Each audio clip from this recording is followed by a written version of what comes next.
चलिए आज हम लोग देखेंगे, कल जो लास्ट क्लास हमारी हुई थी हम लोगों ने देखा था कि जब ठोस निर्मित होता है, ठोस बनाया जाता है, तो संकुलन के अलग अलग पैटर्न मिले थे, है ना। निविड संकुलन के बारे में हम लोगों ने पढ़ा था कि निविड संरचनाएं क्या होती हैं, निविड संकुलन क्रिस्टल क्या होते हैं, ठीक है। उसमें हमने दो कैटेगरी की थी, अणुओं के अरेंजमेंट के आधार पर हमने कितनी कैटेगरी की, दो। एक को हमने कहा चतुष्फल की और एक का नाम रखा अष्टफल की, है ना। CCP और HCP दो टाइप के सॉलिड निर्मित किए, ठीक है ना। तो CCP जो था, इसमें जब अणु व्यवस्थित हो रहे थे, ठीक है, इनके अंदर जो स्थान घेरने का क्षमता थी वो 74% थी। कितनी थी? 74% थी, ठीक है ना। तो अब जब ये अणु बन जाते हैं, व्यवस्था कर देते हैं, पूरे ठोस निर्मित होते हैं, तो उनमें 26% की खाली जगह भी रहती है। ये खाली जगह जो होती है अणुओं के बीच में आती है, तो इनको हमें पता करना है कि ये खाली जगह कहाँ कहाँ पे आएगी, ठीक है। जब अणु एक प्रकार के निर्मित हो रहे होते हैं उनमें आती है खाली जगह, ठीक है ना। और इन खाली जगह में जब ये किसी दूसरे पदार्थ के साथ रिएक्ट करते हैं तो जो दूसरा पदार्थ होता है वो खाली जगह में आके बैठ जाता है, तभी जाकर के ठोस निर्मित होते हैं और यौगिक बनते हैं, ठीक है। तो अब वो खाली जगहें क्या होंगी ये हमें पता करना पड़ेगा, ठीक है। तो जैसा कि दो प्रकार होते हैं परमाणुओं के निविड संकुलन में उत्पन्न, चतुष्फल की और अष्टफल की दो पैटर्न होते हैं, इसलिए इन दोनों से उत्पन्न होने वाले छिद्र भी क्या होंगे, चतुष्फल की छिद्र होंगे और अष्टफल की क्षेत्र होंगे, ठीक है ना।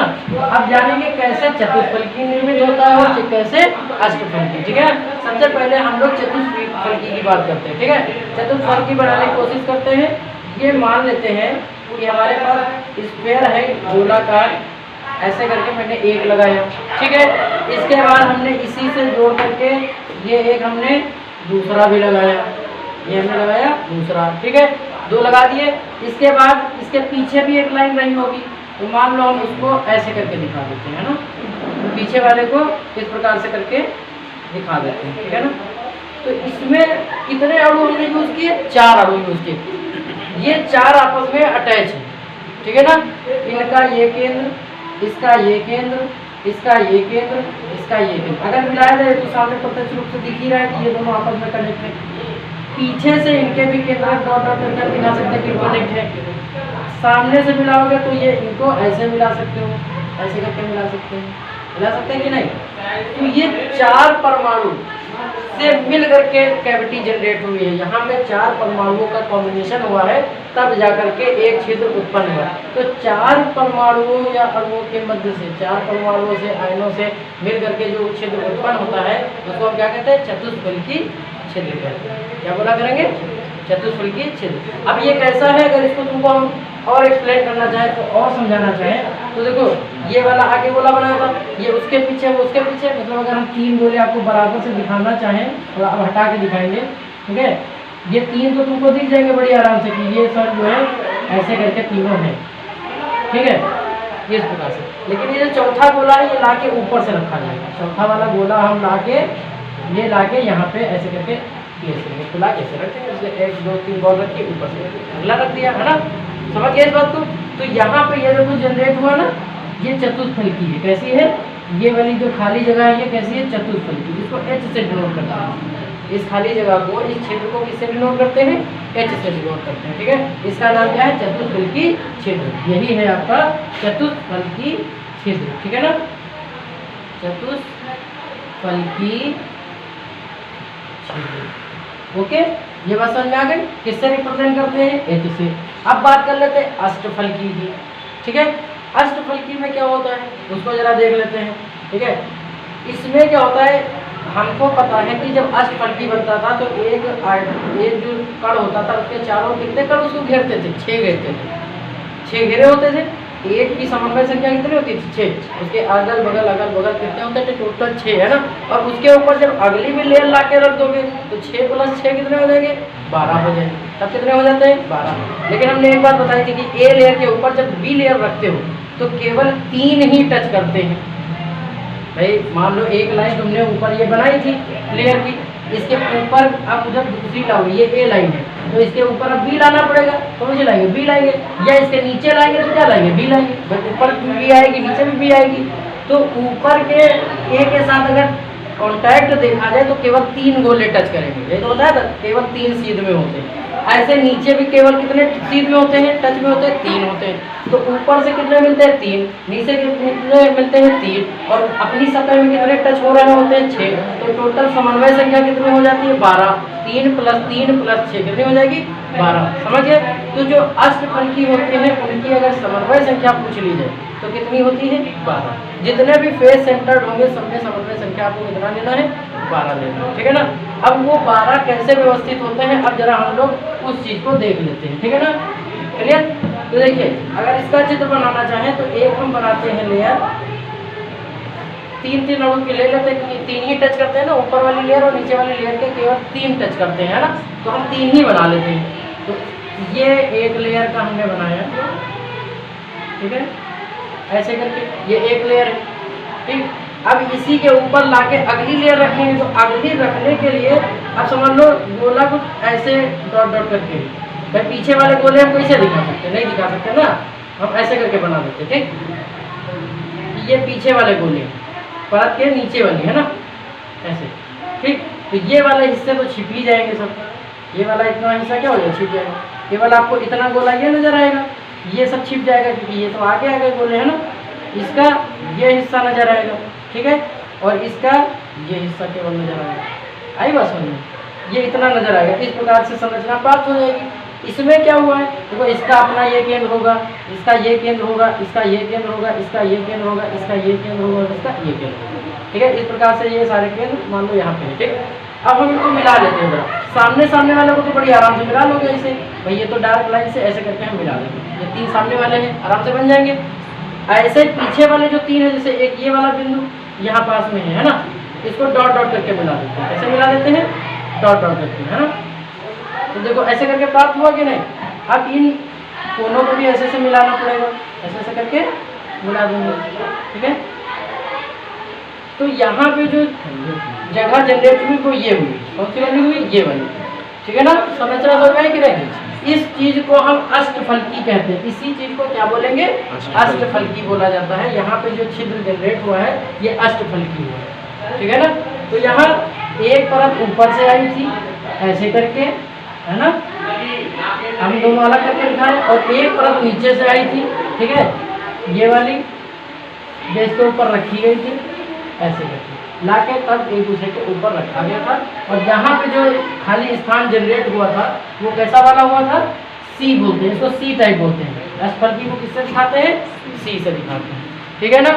अब यहाँ पे बात आती है कि इसमें जितने अणु यूज होते हैं, अब आती है कि कितने छिद्र जनरेट होते हैं। जैसा कि मैंने यहाँ लिखा कि जब निविड़ संकुलन संरचना आप बनाते हैं, ठीक है, तो निविड़ संकुलन में जो गोलों की संख्या है, जो ये तुम यूज कर रहे हो, गोलों की संख्या, गोलों की संख्या, गोलों की संख्या, है ना, वो अष्टफलकी छिद्रों के और चतुष्फलकी छिद्रों की संख्या के अनुपात 1:1:2 होते हैं, ठीक है। अब इसका भी मतलब समझा रहे हैं, ठीक।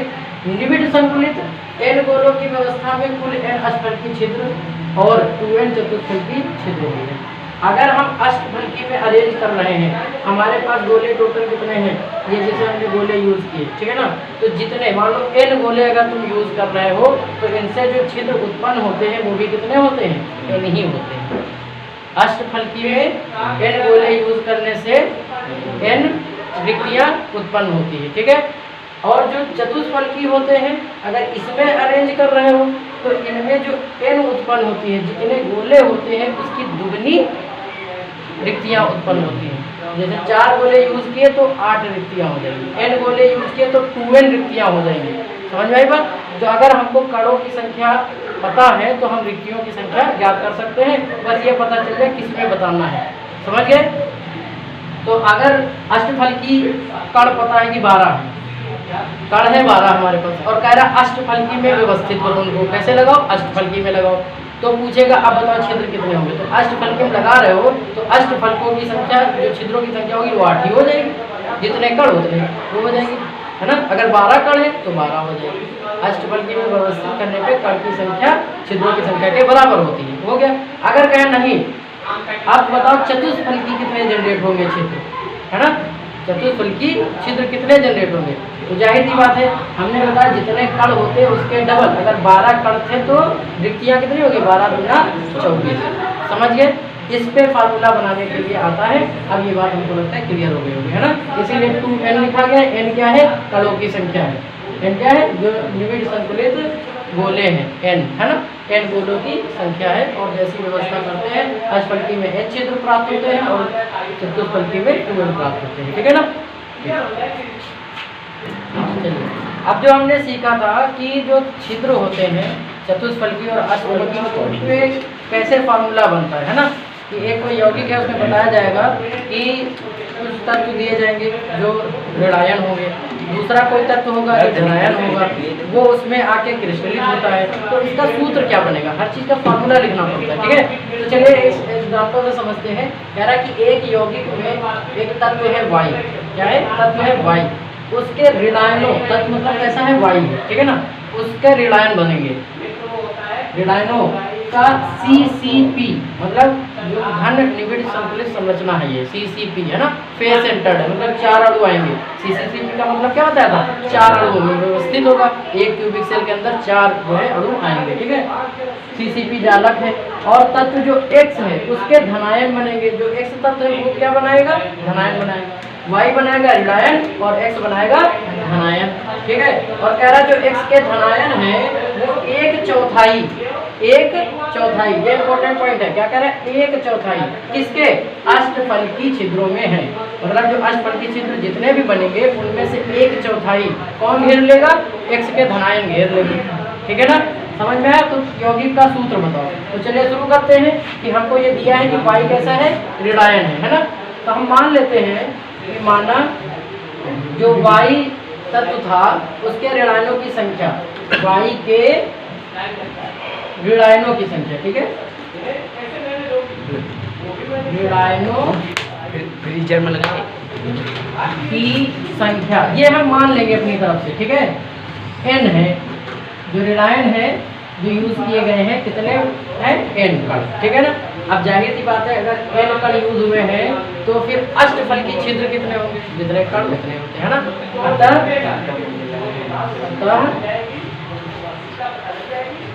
अनुराग, अष्टफलकी छिद्र, अष्टफलकी छिद्र उतने ही होते हैं जितने ऋणायनों की संख्या होती है ना? कणों की संख्या होती है, तो जाहिर सी बात है n हो जाएगा। ठीक है? तो अब हमको अष्टफलकी छिद्रों की संख्या पता चल गई। अब प्रश्नानुसार कह रहा है कि जो धनायन है वो कहाँ आएंगे? 1/4 में आ जाएंगे। जितने n दिए हैं उसका 1/4 है ना? प्रश्नानुसार जो x के धनायन, x के धनायन, ये जितने भी ऋणायन थे या जितने भी अष्टफलकी छिद्र थे उनका 1/4 जगह ले लेंगे। तो अब हम देख सकते हैं कि ऋणायन की संख्या कितनी है? n, धनायनों की संख्या कितनी है? n/4। तो अगर इन दोनों से अनुपात ले लें, है ना, ऋणायन और धनायन का अनुपात अगर देखा जाए, ठीक है, अनुपात अगर देखें तो 1/4 आ रहा है। कितना आ रहा है? 1/4। ठीक है ना? 1/4। ठीक है? ये बन गया यहाँ पे y। और इसका अगर इसका फॉर्मूला लिखना चाहे, ठीक है, जो अणु है उसका सूत्र, तो सूत्र क्या बन जाएगा? ठीक है? तो अगर y 1 आ रहा है तो x कितना आएगा? 4 आएगा। y 1 आ रहा है तो x कितना आ जाएगा आपका? 4 आ जाएगा। ठीक है ना? या x 1 आ रहा है, अब देखो बल्कि ऐसे लिखेंगे क्योंकि अनुपात देखिए क्या होता है, रिवर्स हो जाता है ना। 1 अनुपात वो करेंगे तो 4 आगे आ जाएगा, 1 कहाँ चला जाएगा? पीछे चला जाएगा। अनुपात जब बनाएंगे क्योंकि 1/में है ना, तो ऐसे तो दिख रहा है कि ये जो आया है 1/4। ठीक है? कि अगर एक y यूज की हो, y 1 यूज की हो तो x कितने यूज करने पड़ जाएंगे? 4 यूज करने पड़ जाएंगे। ठीक है ना? तो इस प्रकार से सॉरी उल्टा बोल, ठीक है। x 1 यूज़ की हो तो y कितने यूज़ करने पड़ेंगे, 4 यूज़ करने पड़ेंगे इस प्रकार से, क्योंकि ये कम जगह में आ रहा है, ठीक है ना। तो इसका फार्मूला क्या बन जाए, x y 4 बन जाए। ये बात समझ में आई कि नहीं, ठीक है ना। तो यहाँ एक बार फिर से देख लीजिए, हम एक चीज़ मानेंगे, हमें कण नहीं दिए गए थे, इसलिए हम अपनी तरफ से कणों की संख्या कितनी मान लेंगे, n मान लेंगे कि n कण ऋणात्मक मौजूद है, जो कि कौन से हैं, y।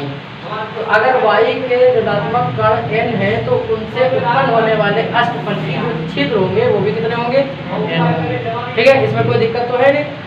इसके बाद प्रश्नानुसार कह रहा है कि जो x के धनायन बनेंगे वो केवल 1/4 छिद्र को ही कवर कर सकते हैं। कितने छिद्रों को कवर कर सकते हैं, केवल और केवल 1/4 छिद्रों को कवर कर सकते हैं। तो धनायनों की संख्या हम निकाल सकते हैं कि n/4 हो जाएगी, है ना। यही छिद्र उसमें क्या होंगे, कवर किए जाएंगे, ठीक है। अब इन दोनों का हम अनुपात ले लेते हैं, ठीक है। x, ये अनुपात x और उसका लिखा है, y का लिखा है, ठीक है ना।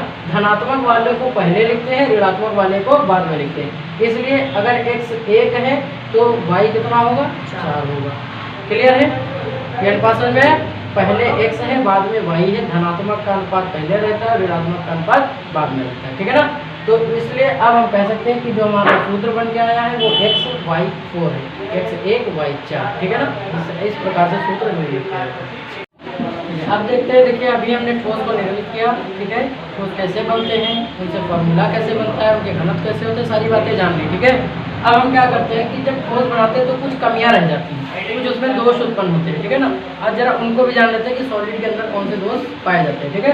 तो अगर क्रिस्टलों में दोष को अपूर्णता भी बोले जाते हैं, कमियां, अपूर्णताएं, है ना। अगर उनकी बात करें तो 3 प्रकार के दोष होते हैं। एक होता है बिंदु दोष, एक होता है रेखा दोष, एक होता है तल दोष।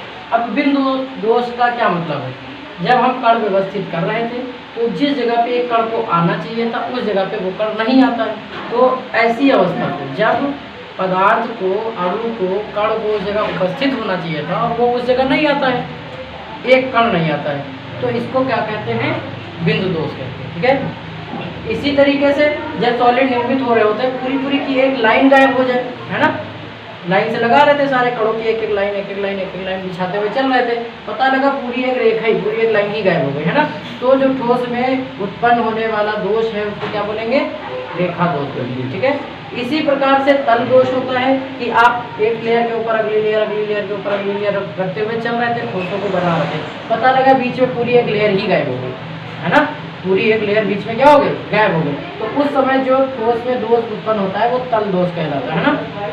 जैसा कि आपने बिंदु दोष देखा होगा, जैसे दीवार बन रही होती है, एक मिस्त्री ने मौका छोड़ दिया, ये क्या है, बिंदु दोष, एक ईंटा गायब है ना।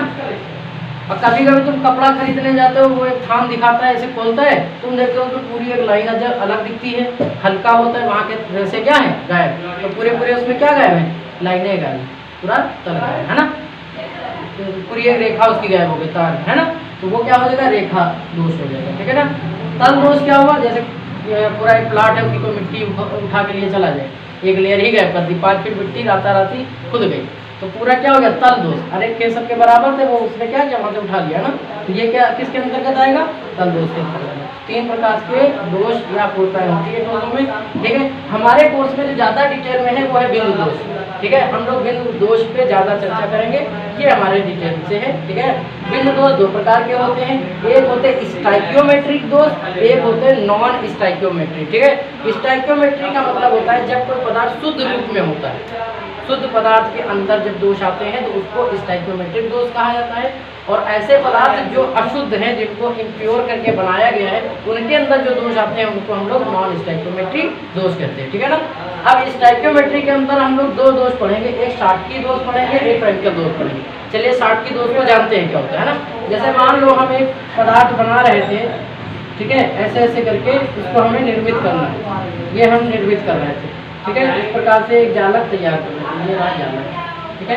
ऐसे जालक संरचना हमने ले ली कोई, ठीक है। फॉर एग्जाम्पल इसमें Na और Cl है, ये क्या है, Na प्लस होता है, ठीक है। ये क्या है, Cl है, ये माइनस होता है। तो ये बार बार Na प्लस आएगा, Cl माइनस आएगा, Na प्लस आएगा, है ना, और Cl माइनस आएगा, ऐसे करके चलता जाएगा। पता लगा यहाँ पे किसकी बारी थी, Na की बारी थी आने की, अब Na नहीं आया और यहाँ पे फिर Cl आया, फिर ये आया। तो एक जगह पे कमी आई, ये कमी कहाँ पे आई, एक जगह पे कमी आई, ठीक है ना। तो ऐसी कमी एक बिंदु, एक ऐसी जगह है जो केवल एक बिंदु आकार की है और वहाँ पे ये कमी आपको देखने को मिली है, समझ गए।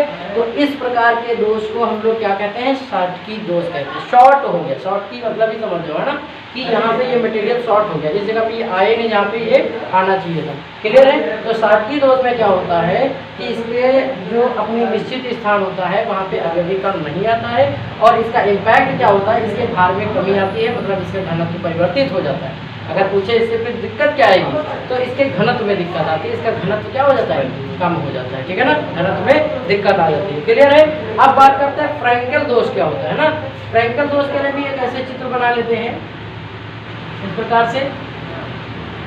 ये एक जालक है, तैयार कर लिया, ठीक है, ऐसे करके, ठीक है।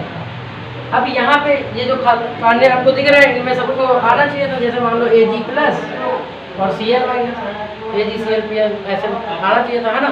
तो अब ये बना लिया, ठीक। पता लगा यहाँ पे जिसको आना चाहिए था इस जगह पे, है ना, वो यहाँ पे नहीं आया। इस जगह से ये वाला जो बॉक्स था आपका, ये यहाँ से निकल गया और ये पहुँच गया कहाँ पे, यहाँ टहिल रहा।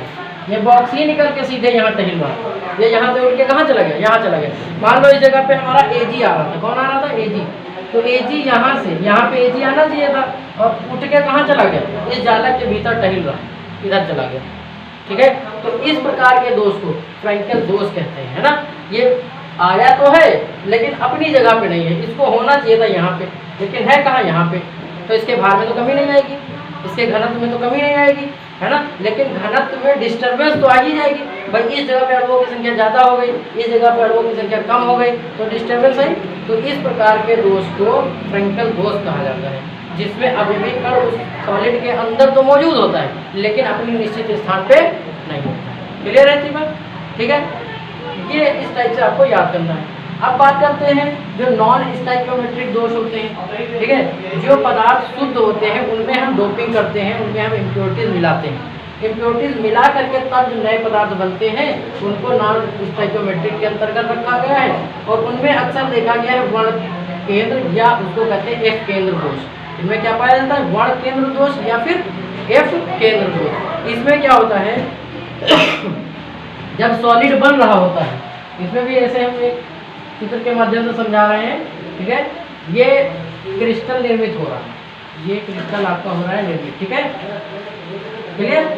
अब यहाँ पे सब में जैसे उसमें बताया था Na प्लस आना चाहिए, Cl माइनस आना चाहिए, Na प्लस आना चाहिए, Cl माइनस आना चाहिए, Na प्लस आना चाहिए, Cl माइनस आना चाहिए, है ना, Cl माइनस आना चाहिए, Na प्लस आना चाहिए, ऐसे करके भरते चले जाएंगे पूरा ये, ठीक है। एक दूसरे के अपोजिट सिद्धांत में वही रखते चले जाएंगे हम लोग, ठीक है। अब पता लगा यहाँ पे आना किसका बारी है, क्लोरीन की है। यहाँ पे कौन आ जाए, क्लोरीन आ जाए, लेकिन क्लोरीन ना आकर के यहाँ पे एक इलेक्ट्रॉन आके बैठ जाए, इस जगह पे क्लोरीन के पास माइनस चार्ज होता है ना। और ये क्या करे कि एक इलेक्ट्रॉन यहाँ पे पहले से माइनस आके बैठ जाए, तो माइनस उस क्लोरीन को आने नहीं देगा। भाई पहले से कौन बैठा है, इलेक्ट्रॉन बैठा हुआ है यहाँ पे, है ना। तो वो क्लोरीन बेचारा यहाँ पे आ ही नहीं पाएगा, ये जगह हो जाएगी खाली, ये जगह क्या हो जाएगी, खाली हो जाएगी ना।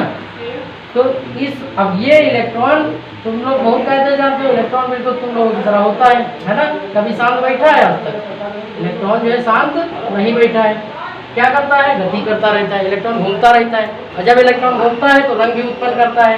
क्या उत्पन्न करता है, रंग। इलेक्ट्रॉन रुके हुए होते हैं कि गति करते हैं, गति करते हैं ना।